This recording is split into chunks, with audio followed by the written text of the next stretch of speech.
Making his Royal Variety debut, please welcome Trevor Noah.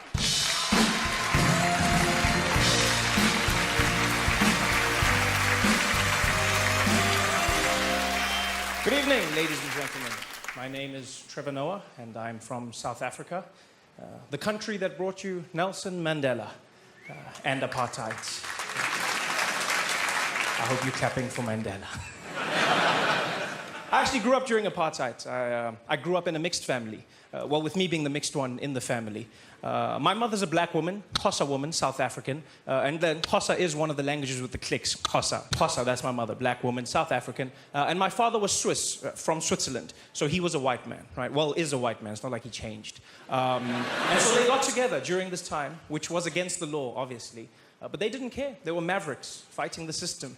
You know, my mother was like, woo, I don't care. Take me to jail. I want a white man. Woo! And my dad was also like, well, you know how the Swiss love chocolate. So he was in there. So they got together and they had me.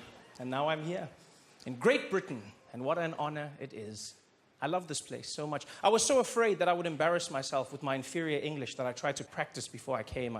I watched English TV shows. I finally got here, walked out of the airplane into a taxi, and I said, "Driver, take me to Piccadilly Circus, please." He said, "Okay, we find it together, eh?"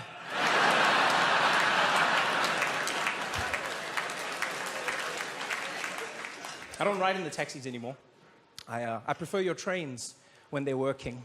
I genuinely enjoy them. I've never seen a train system so delayed in my life. I don't know what you make your trains out of, but you need to change it.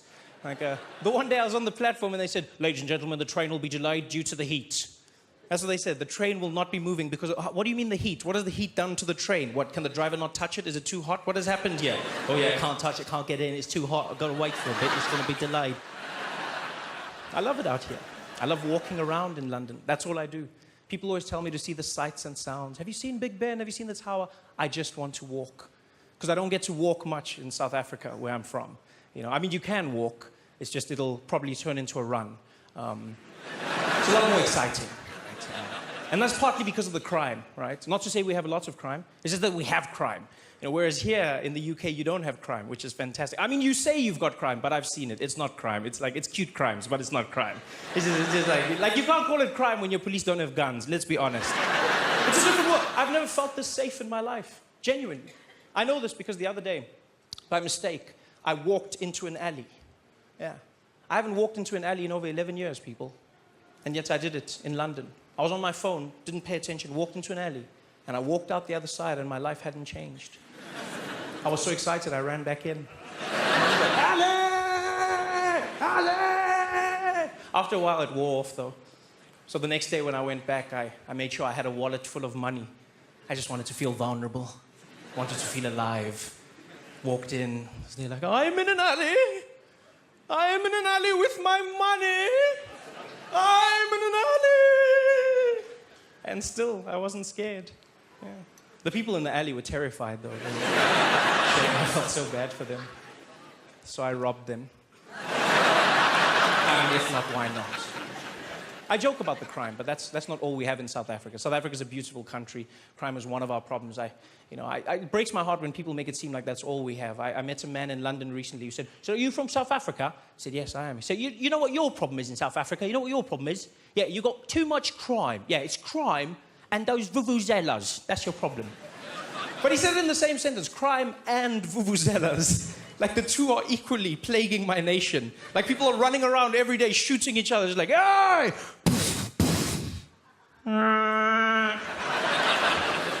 Crime and vuvuzelas. I don't know why the world hates the vuvuzela. It's such a beautiful sound, the vuvuzela. It's got that sound to it. I almost think that Nelson Mandela is smiling down from heaven every time he hears that sound. Every time someone blows into that vuvuzela, he's there going, "Ah, I love that sound. Music to my ears. So beautiful." I just think he's up there doing that. I genuinely think he is. I love the Nelson Mandela voice, by the way. I think he was destined for greatness because of that voice. He couldn't have been a normal man with a voice like that. Everything he said sounded epic. "What's the time?" 10:15. That is so true. We're all running out of time. Everything he said was majestic. He couldn't be a normal man with a voice like that. You can't do normal things. You know, what are you in the shops? And some hobnobs, please. You can't do that. And that's why he was so great.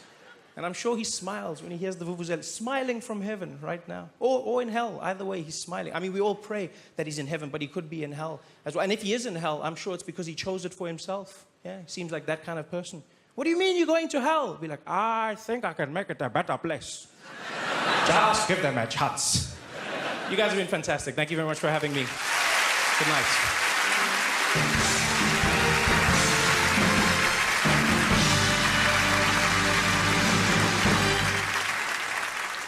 Ladies and gentlemen, please welcome Simon Cowell. Well, no.